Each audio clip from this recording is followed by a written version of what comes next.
Welcome to Distancing Racism, an interview series exploring the economy, COVID-19, and racism.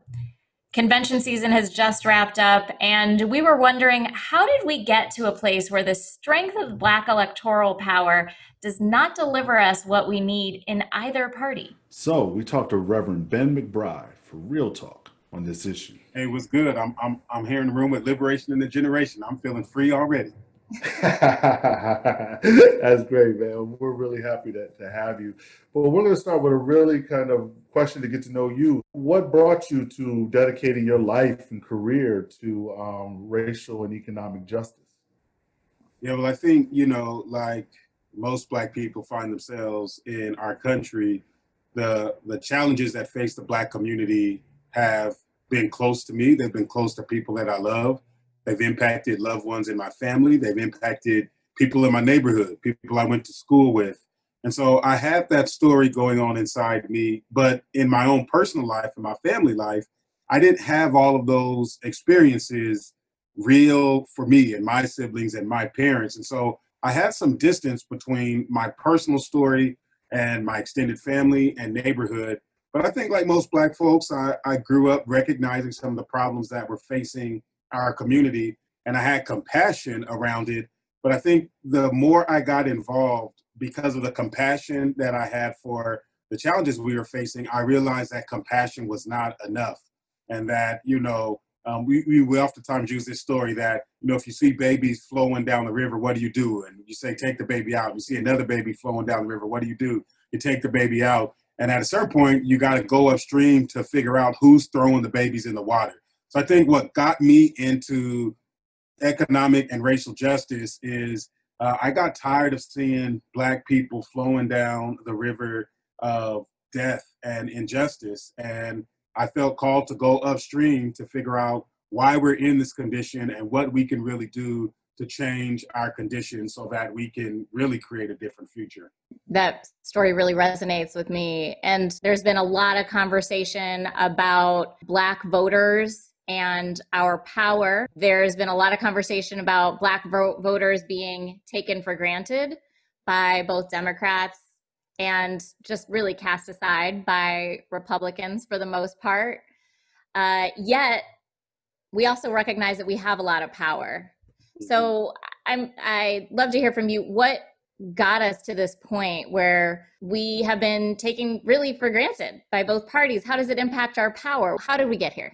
Yeah, well, I think it's really important for us to always remember that the story of Black people in this country has always been a story around resilience, a story around abolition, and a story around survival.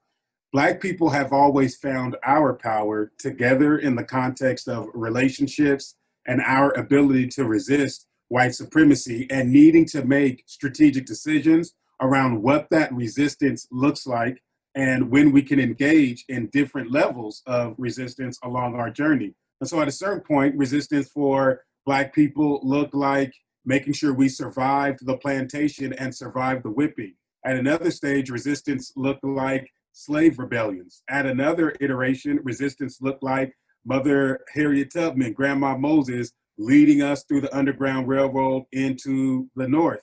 And so I think our story has always been about trying to make meaning of the moment and figure out what is it that we should do now, not always just trying to do what we've always done, because different moments really call on us for different strategies. And I think when we think about Black power and Black electoral power and our relationship to the political parties, I think we can be ahistorical in our analysis. And I think it's important for us to recognize that at the end of every expression of Reconstruction, whether it was the first Reconstruction after the end of slavery, following Lincoln's abolitionist movement, or if you look at the second Reconstruction with the Civil Rights Movement in the 50s and 60s, I think one of the learnings that we can have is we got to get more clear around what is our end goal.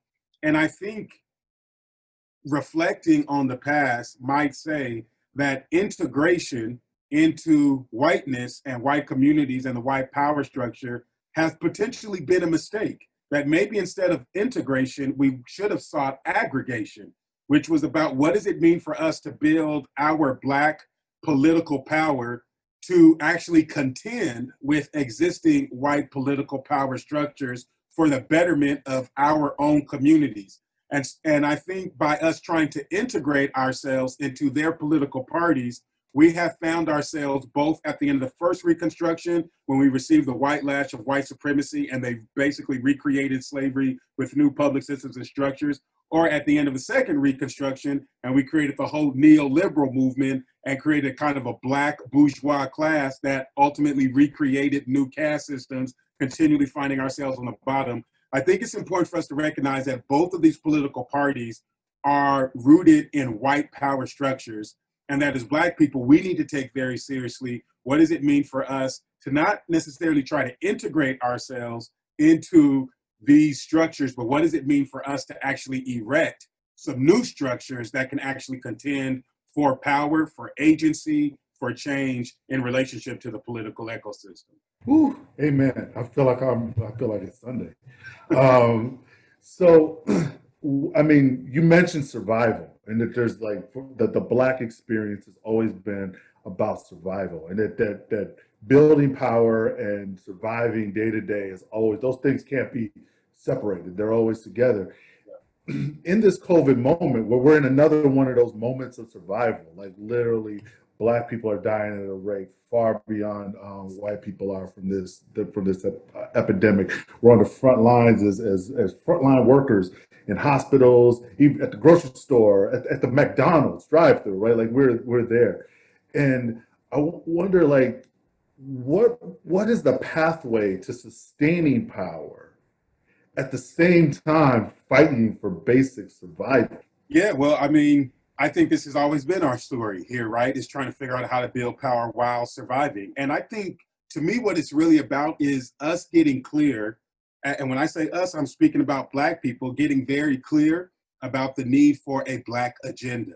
I think if we are going to survive, like if we're going to survive the threats that are facing us right now with the global pandemic, it's not going to be by just creating a response to the global pandemic, because the global pandemic is impacting us because of the lack of a Black agenda over the last 100 years. And so the reason that we are more predisposed to this pandemic is because there has not been a deep commitment to a Black agenda over the last 50 years, I would say, that actually would position Black people in some of the same positions that white communities and other communities with access to affluence or whiteness have access to, and how they've been positioned. And so I believe firmly that regardless as to whether we're talking about the COVID-19 pandemic or whether we're talking about the 400-year anti-Black racism pandemic that we've been facing generation after generation after generation,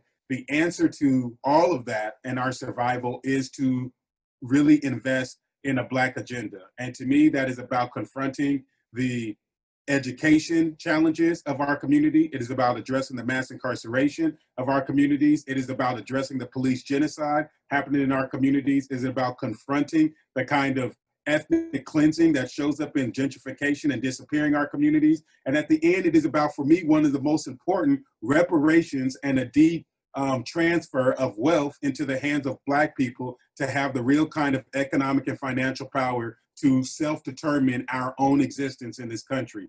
And so I think in moments like this, when we find our communities under attack, we should be careful to recognize that we should not lean into integrated strategies about how to get out of these, but rather aggregated strategies that are about centering our agenda, centering our communities to both respond to this moment while we build for the future.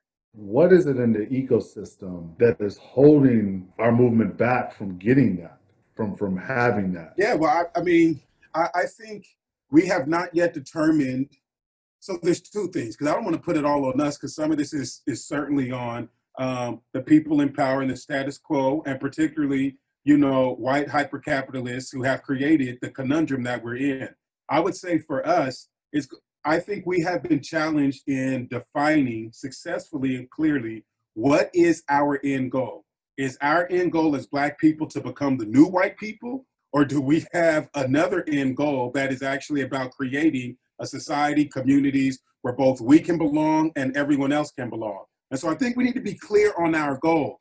Because if the goal is just to become the new white people, live like white folks live, have access to things that white folks have without paying attention to how they got it and what they have to do to protect having it, we will then find ourselves becoming the very thing that has oppressed our communities and the thing that we abhor. So I think we've got to get really clear and spend time around what is the goal and what is it that we're trying to create in the Black community, which is going to require us to also do deep work in all of the diverse ways that we show up as Black people, because as you all know, we're not a monolith. So how are we talking to our elders? How are we talking to the boomers? How are we talking to Xers, millennials and zillennials? How are we talking to directly impacted people? How are we talking to the immigrants that make up a part of our community? How are we talking to the different ways that Black people show up intersectionally in this world to develop that goal? And so I think that's certainly been a part that's held us back.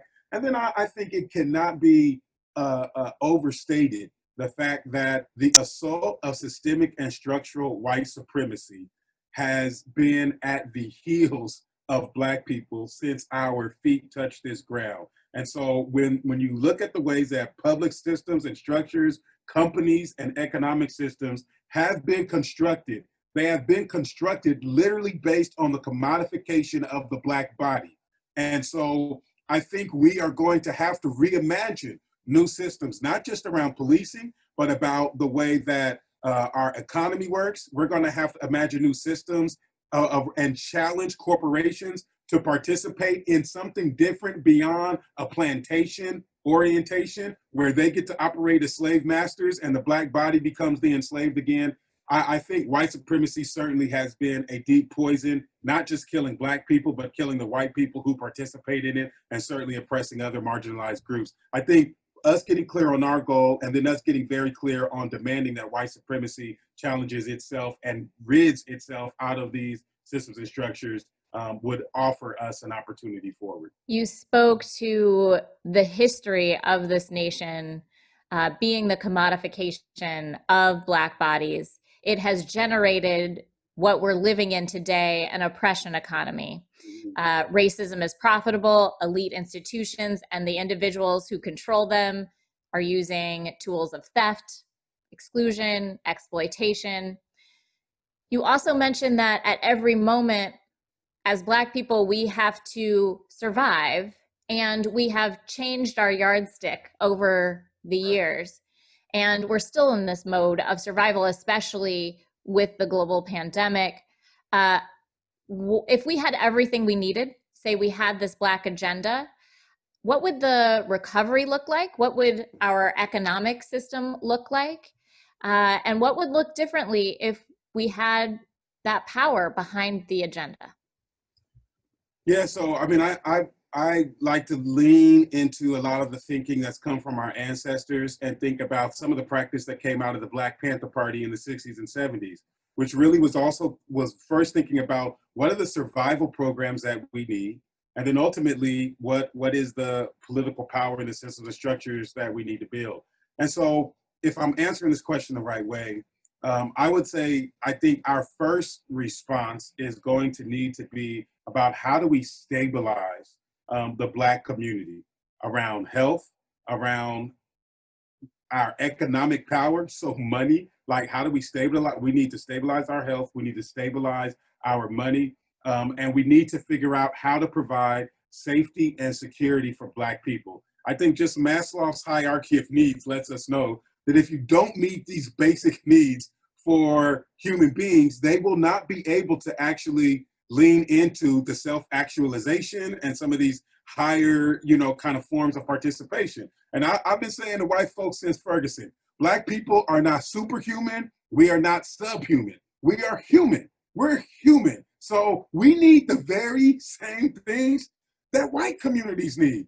We don't need anything like, sometimes I'm like, Black people don't need this specially engineered program, right? Like we need healthy food. We need safe schools. We need money. We need money that white families have passed down from generation to generation off of the extraction of Black bodies and Black work. We need access to money, that white supremacy has created banks and institutions that will lend money to white folks for businesses or to fix your house or to buy property. We need these basic things.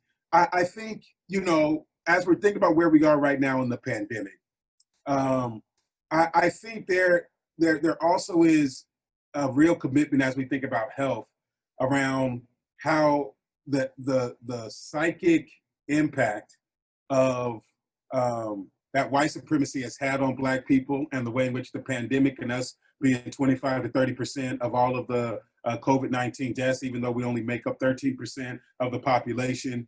I think that there needs to be some real investment into the health and the health, the social health, the mental health of Black people so that we can survive the crisis. But at the end of the day, to me, this is all about building power. I think Black people need to be able to control our own communities. We need to be able to control them around safety. We need to be able to control them around, you know, creating housing and opportunities and making decisions for ourselves in the same way that white communities have done, in the same way that the system has been happy to allow our Asian brothers and sisters to have communities that do so. So I really think we should be challenging America, that if you have no problem with a Chinatown in a major city, which I love. I grew up in San Francisco and love Chinatown. But I think we need to ask the question why there is not a Black town. Why does Black town equal the ghetto and Chinatown equals a beautiful cultural center for the sharing of resources and money and lending and power building? So I think we need to begin to not ask for the things that we think we can get. It's time for us to start demanding the things we know we need. Start demanding the things we know we need. Great way to end us. Great message for the folks who are going to be listening to this. Thanks a lot, Ben, for joining us today. Power to the people. Thank you, Ben.